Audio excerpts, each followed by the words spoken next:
Mengawali Jatim Awan edisi hari ini pemirsa, sindikat pemalsuan dokumen dan praktik coki dalam ujian tulis berbasis komputer seleksi nasional berdasarkan tes atau SNBT di Surabaya diungkap Satreskrim Polrestabes Surabaya. Ironisnya, otak dari sindikat itu adalah seorang dokter sekaligus pengusaha laundry. Sebanyak 14 orang akhirnya ditetapkan sebagai tersangka.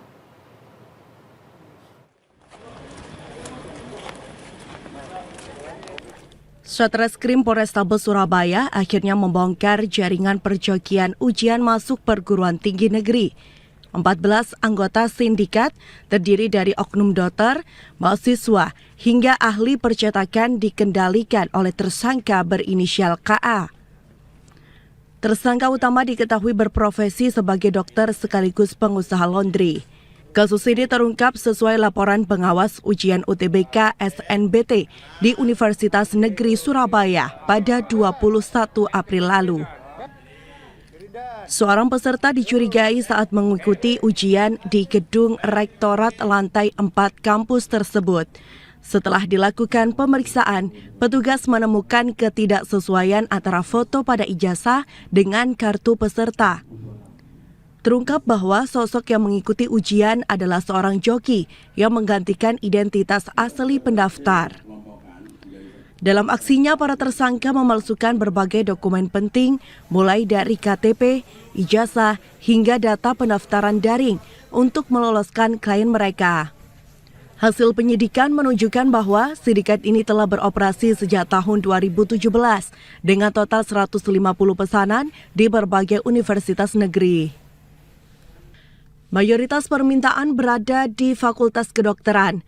Petugas bahkan telah melacak 114 mahasiswa hasil jasa joki dan beberapa di antaranya masih aktif kuliah hingga telah lulus.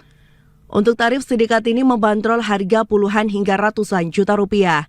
Bahkan untuk jurusan sulit, harga yang ditetapkan bisa mencapai 500 hingga 700 juta rupiah per calon mahasiswa. Kelompokan menjadi klaster 1, yaitu klaster pelaksana atau penerima order,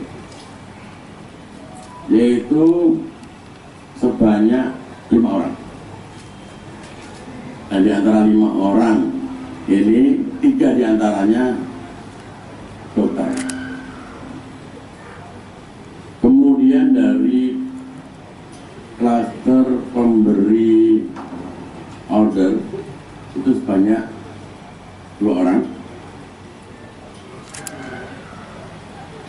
Kemudian klaster joki atau pelaksana lapangan sebanyak 2 orang.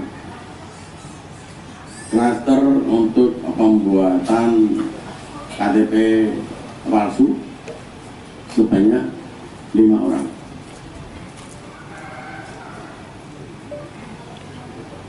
Dapat kami sampaikan, nanti kami akan jelaskan secara lebih detail lagi, bahwa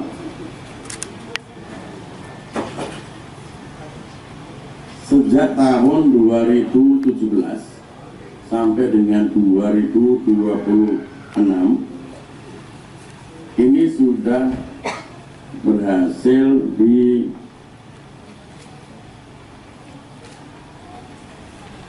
atau tersangka utama itu menerima pemberi order atau menerima klien lah istilahnya seperti itu sebanyak kurang lebih 150.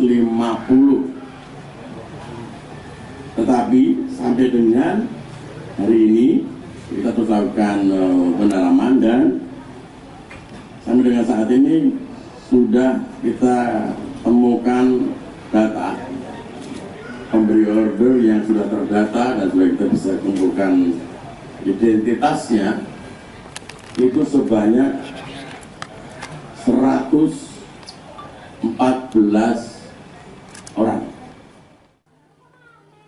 Atas perbuatannya, para tersangka dijerat pasal pemalsuan surat serta pelanggaran di bidang pendidikan dan administrasi kependudukan. Kepolisian kini terus mengembangkan kasus guna mengungkap jaringan terorganisir yang lebih luas. Dewi Imroatin, CTV.